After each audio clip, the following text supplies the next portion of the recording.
There was a merry passenger, a messenger, a mariner. He built a gilded gondola to wander in, and had in her a load of yellow oranges, and porridge for his provender. He perfumed her with marjoram and cardamom and lavender. He called the winds of Arguses with cargoes in to carry him across the rivers 17 that lay between to tarry him.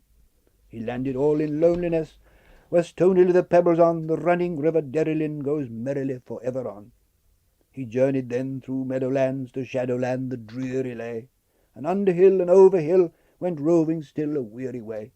He sat and sang a melody, his errantry a tarrying. He begged a pretty butterfly that fluttered by to marry him. She scorned him, and she scoffed at him, she laughed at him unpitying. So long he studied wizardry and sigildry and smithying. He wove a tissue airy thin to snare her in.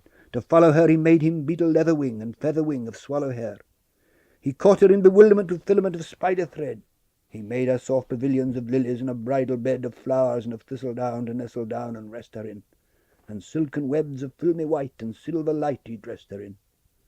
He threaded gems in necklaces, but recklessly she squandered them, and fell to bitter quarrelling.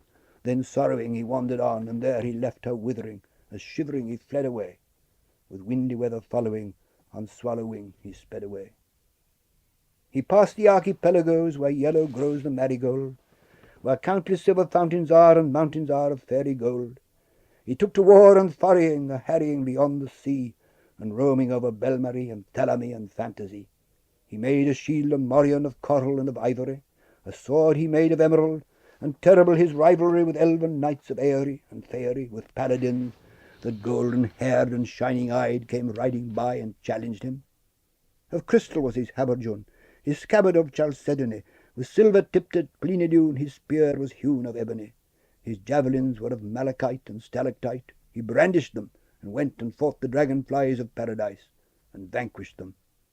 He battled with the Dumbledores, the hammer-horns and honey-bees, and won the golden honeycomb, and running home on sunny seas, in ship of leaves and gossamer with blossom for a canopy, he sat and sang and furbished up and burnished up his panoply. He tarried for a little while in little isles that lonely lay, and found there naught but blowing grass, and so at last the only way he took and turned, and coming home with honeycomb to memory, his message came in errand too. In derring-do and glamoury he had forgot them, journeying and turning a wanderer. So now he must depart again and start again his gondola, for ever still a messenger, a passenger, a tarrier, a roving as a feather does, a weather-driven mariner.